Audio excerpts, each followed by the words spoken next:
why do women ask for monogamy from a man if they're not going to be willing to meet the sexual demand that's being asked of that's required? What do you think about that? What do you mean by demand? Well, demand, I mean supply and demand. Like that's what I mean. I don't mean like forcibly. I just mean that. All right, you gotta figure. You gotta say that nowadays. Like, you know what I mean? How do you say that?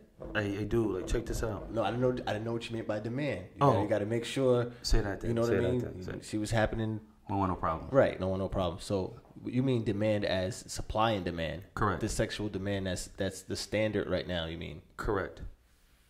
So now formulate that question again. You're saying. So, if a woman is not willing to meet the sexual needs of her partner, why ask for monogamy? Like, why ask for someone and say, hey, I want you to be with only me, but I'm not going to meet all of your needs. So you got to explain yourself deeper. What do you mean not all the needs? Like, what is some of the needs of standard relationship nowadays as far as, okay, we got to be talking about sex, correct. I'm only talking about physical needs. I'm not talking about any household chores or anything like that. I'm talking about purely sexual needs at this point. What do you think? It depends. It depends on what needs you're asking for. Some things I don't know, man. That's like, I don't know. Some relationships could be taboo to talk about certain things. But it shouldn't. No, it shouldn't. It shouldn't. Not even taboo to talk about though. But I mean, let's. Okay, look at a marriage, right? Before we got married, I was beating it up maybe like, and again, I'm speaking hypothetically, beating it up like 3-4 days a week, easy, minimum. You get married.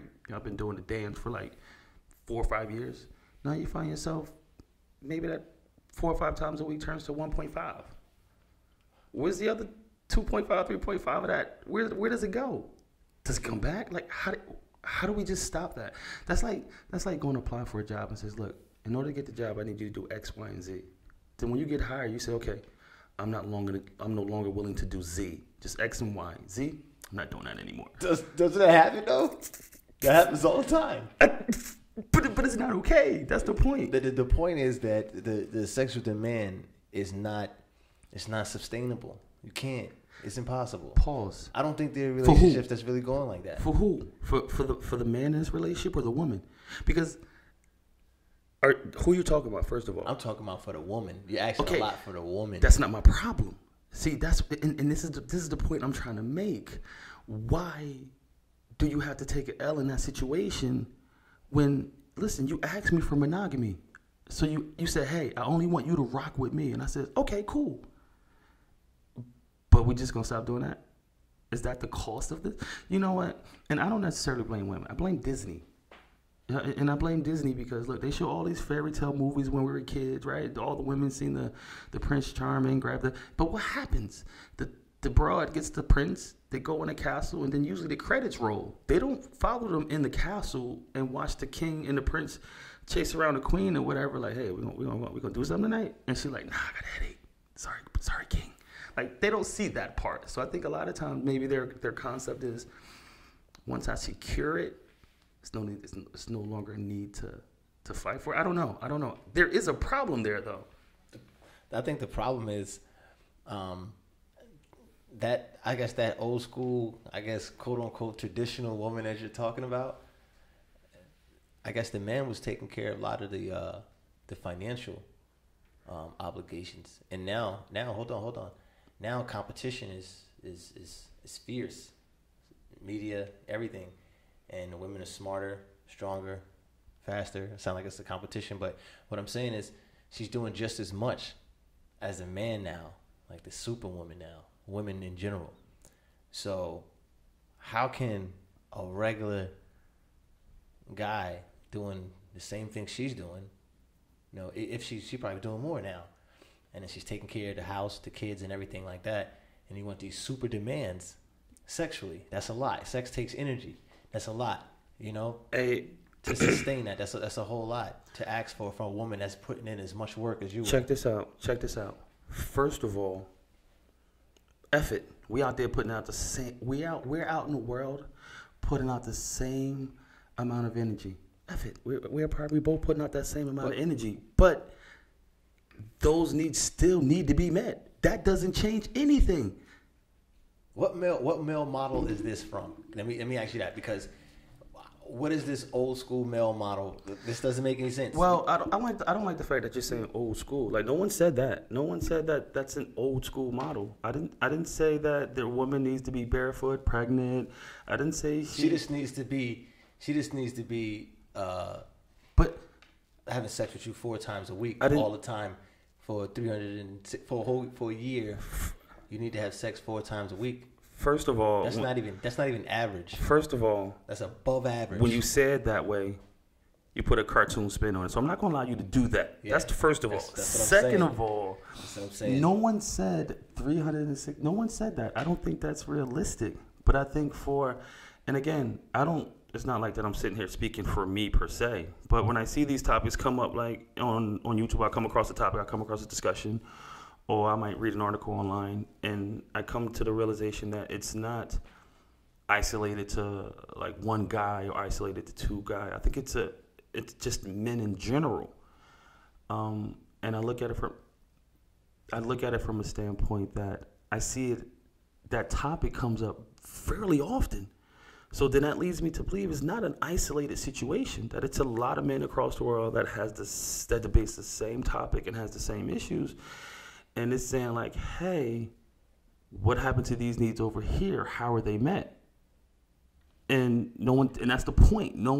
Everyone tries to talk around that point, like, you just address it. That need needs to be met. This is how I would address it. Like, obviously, your woman is not sexually attracted to you no more. Maybe that's what it is. Yeah, this actually, like, I guess you're just not sexually attracted to me no more. Ooh, I like that. But the realistic, you got to ask yourself too. 3-4 times a week, when you both are working people, putting in a lot of hours. If there's multiple kids involved, that's a lot to ask for. That's a lot to ask for. You keep stacking stuff on top of this list to make it even more difficult. Now you done put in like 3.5 kids in there. Put 1 kid. Got the grandparents living in the other room. No. It's just a lot to ask for, especially when nowadays she's pulling just as much weight, if not more, way more. Especially if she's dealing with kids than the man is in a relationship. First of all, like, I kind of get that. Like, I know what you want. I get what you're saying, and I know that's what a lot of men want, and I just think that it's unrealistic for women nowadays to meet the expectation of a man sexually. Check this out. Okay, so tough. That's all I want. That's the only point I want to make, right? It's tough, right? So here's my solution. And real quick. Go. And you know where I'm going with this? It's even tougher when that man's making the same amount of money as you, if not less. Hey, yo. And then now you asking her to be like a duper woman. That's from that perspective, if he's running from a beta male standard, his household, then yeah, maybe she's running a household, she's making them determinations. But if you're running out for household, listen, I don't care if you're making the same amount of money. I'm telling us where we're going to lead to. I'm going to lead, and you're going to put in your contributions to help us get to that goal. I don't care if we're making the same amount of money. That's just how the roles are, because you know what? Check this out. Again, I think I said this before. We have our roles. When homeboy kicking our front door trying to rob us, who's the first cat who got to meet him in the living room? Me. So again, we have roles that we need to play by each gender. And we both going to have columns in those roles. That's going to seem unfair. But then we're also going to come across another column where we have the advantage. That's just the way it is. Life is not fair, but these are the way the roles are set up. And this is how it works. I didn't make this stuff up. So back to my original point, if we've just come to the agreement that, all right, that's a high demand. The sexual needs of a man is fairly high. So maybe she just needs a surrogate. Split the duties on that. Now you know. You know good and damn well that's not happening. But don't ask for monogamy. As soon as you ask for monogamy, You've acknowledged that, all right, these needs are going to be kind of high. I'm not going to. So at that moment, she's acknowledged, like, dang, there's going to be some needs that I can't meet. They're going to be kind of high. Let me start working on these ways to navigate headache, tired, sleepy, kids, laundry. All right, I got them lined up. So that's how it works. I'm thinking that's how it works. So in that case, Just get a surrogate, boo. Just get you a second one. That like, hey, I'm gonna do Wednesday, Thursdays. You do Sunday, Mondays. We'll split duties. I mean, the conversation has to be had, and that's where it's going to lead to. I understand what you're saying, but the conversation has to be had, and all I'm saying is, and this is me probably being an asshole or whatever, all I'm saying is very difficult to have that conversation when you're not making more money or you're making the same amount of money or not pulling in as near as much weight as she is. That's a very difficult conversation to have. I really, that's a difficult conversation to have. Hey, I think maybe those are the people that's complaining. The ones that are having that conversation is very difficult for them to have because they're not pulling the weight of the man that they want. Like, that guy, that typical guy that they want to pull. So it's like, you know what? Yeah, maybe you are having a little bit of problems. Maybe your spouse isn't sexually attracted to you as much as she used to be. And it's more of a chore to do this. You know what I mean? There you go. What if it's a chore? Like that is hard. Now if it's a chore, again, it's a task. And we know sex is everything because can we talk about that? Because sex is everything, man. But if you look around on the internet, especially nowadays more than ever, they're acting like sex is not everything, and we act like looks aren't everything. I feel it's looks, sex, and you can divvy up all the other attributes however you feel. But look and sex is going to take up like 80% of those attributes, and however you want to divvy up the rest. No, I agree with you, but when you say looks, I want to get this straight. Okay. Looks is all in the eye of the beholder. That's all I'm saying. That's important too. Yes. Because what you consider a 10 and what someone else considers a 10 can be totally different things. Yeah. So attractiveness on a maximum scale within each individual. Yeah. Okay. So what are you saying? But let's just acknowledge that most people tend to have the same identity of what beauty is. So let's just start there. But yeah, proceed. From subliminal seduction from the television. Call it what you want. Right. I don't care where it comes from. Right. We tend to have the same idea of beauty. So I just want to start there. But you got to know where it comes from because if you know where it comes from, you can be more creative and be more original in your own. I don't care. I'm just saying why I like blue. I like blue. But I don't care why I like it. It brings me enjoyment. That's why blue is always going to be able to control you because you don't know why you like it. I like blue. Anyway, exactly. back to the original statement. That's recorded too. Oh man, you guys get to see how I rip. Good one. All right. So look. Back to the topic though. The importance of what was that? Looks, sex and looks is important in any relationship, but the media nowadays will tell you those things aren't important. Aren't important? Yeah, because how dare you judge women on the way they look and how much sex you're gonna get? How dare you judge and make a determination on those factors? Well, this is just the wave, the sensitive wave. So yeah, right now, but you got to know that this is a wave of sensitivities. It's not really as realistic. So are you saying women are being fooled? Maybe that's the problem. Women are being fooled into thinking that they don't have to look good. They can be fat and out of shape, not know where a gym is. And, I think that's a problem. You know what? No. If that's the way you want to live, that's not my thing. But if that's the way you want to live, maybe there are people out there like that for you. You just have to make sure you're looking in the right pool. You can't look in the wrong pool. What pool is that? I don't know. I really don't know. But you got to make sure you look in the right pool. Is that a swamp? Maybe that's not a pool. That might be a swamp. I mean, I don't know. If you're not into being fit and things of that nature doesn't bother you, then you wouldn't be looking for somebody in the gym. But all right, that's all I'm saying. So this is my thing. What do you feel about this whole body empowerment? What do you feel about that? Because that's what we're talking about basically. It's like, hey, accept your body, love your body, and all this other crap. And you got magazines, you got obese mannequins now, dude. Are you effing kidding me? Nobody wants to see obese mannequins. That ain't cute. It's not cool. And I think with making that okay is telling people look, you ain't got to put in the effort to look good.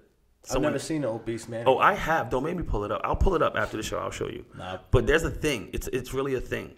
And I think that's the problem is that we're trying to make it okay. Yeah, you can be fat and out of shape. Yeah, you ain't got to put in that effort. And it's okay. But it's not. And then how are you going to go into a relationship? Because, all right, so this is what I mean. Hold on real quick. You said fat, right? You could be fat and healthy, right? For the most part. Right? 'Cause I'm just saying. Yes. And then you can be like muscle bound, in shape, cut up, and be effed up on the inside. Right. So what do you mean? So do you mean unhealthy? So let me rephrase this, because maybe I phrased it wrong, and I think I did. This thought came from a post that I seen, or a video a guy put up, and it said, "Hey, I'm having a little dilemma. My wife's put on a few extra pounds.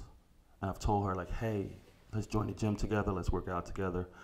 You're starting to get a little weight. I don't like the heavy side." He didn't get anywhere with that. So time passes. They have an anniversary or a date coming up. So he goes out and purchases her a dress. But he got the bright idea to purchase it like 2 sizes too small. And then he hangs it up in the room. He gives it to his wife, and he put a note, and it says, "Can't wait to see you in this." And she kind of took offense to that. And this is where I'm going. Like, why would you get offended? It's not okay to just say, hey, I'm just going to change this, and you just got to take it, because body positivity is a thing now. Yo, guys be ripping women, man. That's messed up, yo. That's messed up, man. Nah, because...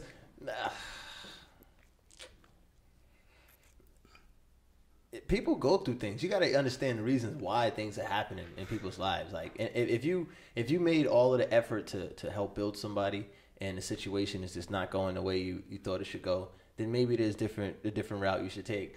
But too often I find there's not really good communication going on with men and women. Ooh. I don't think there's a lot of good communication at all. Like, I don't think women take that kind of communication well, though. No, first of all, like males in general, we have a whole idea of how we need to be. Mm-hmm. So we're afraid to, like I said, show any type of feminine traits. Yeah, because that's not cool. No, because in that way you can't tap into a lot of situations that people have problems with. Sexual situations and stuff like that. How many times do people talk about the complicated issue that they have while they had a conversation with their spouse or their wife about the conversation, about the lack of sex and stuff like that? I don't. Do people really talk it through the way they should? That's a good question. I guess that's important. But what I've grown to realize, though, is a lot of those conversations, they never go well, or they never take any real place of substance or solution, because I think a lot of parties get defensive when those type of topics come up. And I think maybe that's why no ground gets moved. I don't know. But I'm from the camp of, I don't care why something is. Like, it's irrelevant to me. All I have is the end product. And that's all I care to address, is the end product. So I'm going to say this, and it might suck. I don't care. Real quick. What you do on a conscious level is the end product of what's in your subconscious, right? And in order for you to know why you are and act the way you act, you have to know what's going on in the subconscious.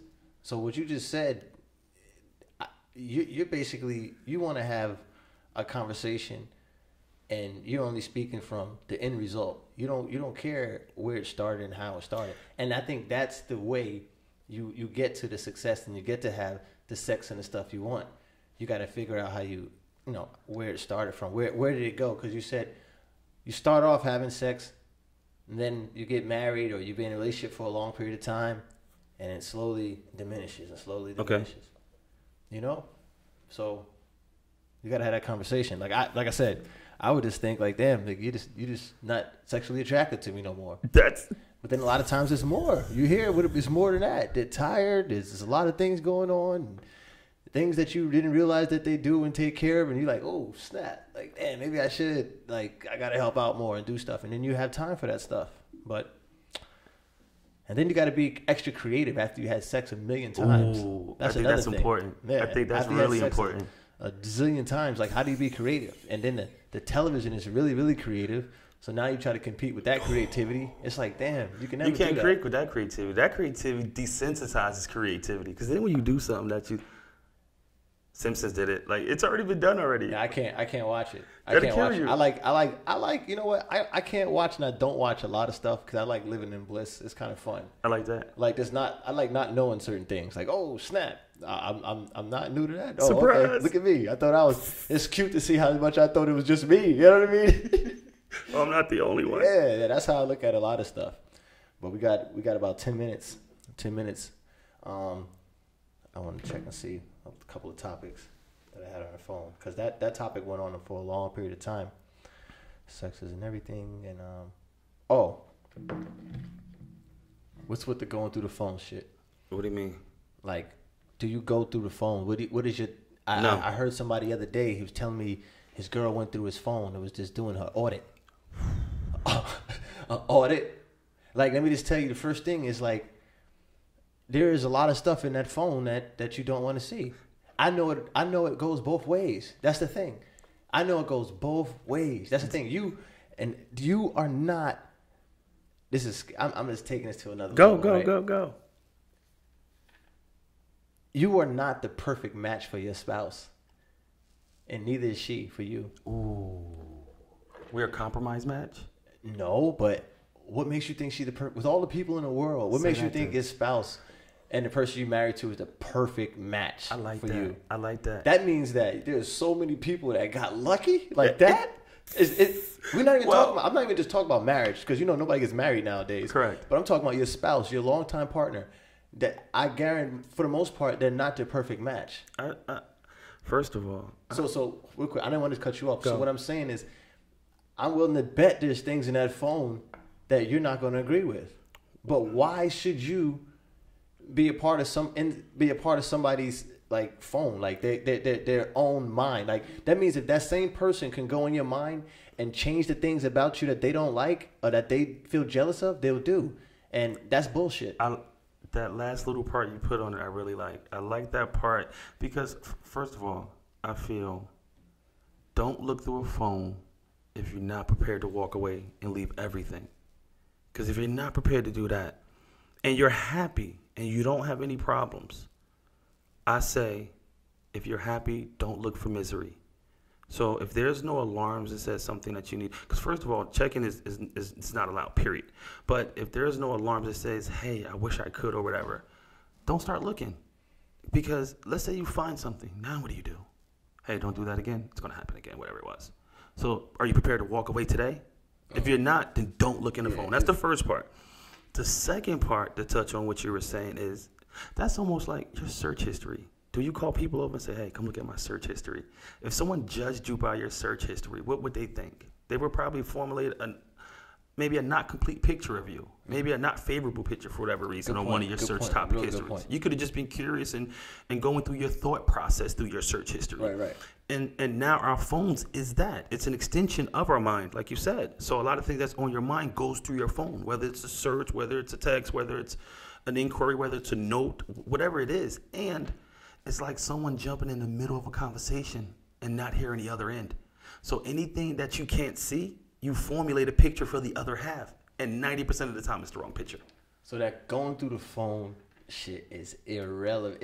You can't do it. It's a non-starter. No. It's a non-starter for me. No. And I like everything you said. That made so much sense. I just don't like it. But I just want to definitely make the point, bring the point across that I think 80% of what's in the phone is shit you don't want to see.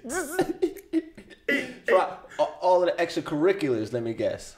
All the extracurriculars. I mean, the standard stuff is fine, but the extracurriculars. Even let's just say it's no extracurriculars, right? Like there's no thing to make you believe that your partner per se is reaching out to anyone else of the opposite sex. Anything under those terms, covered. Nothing there.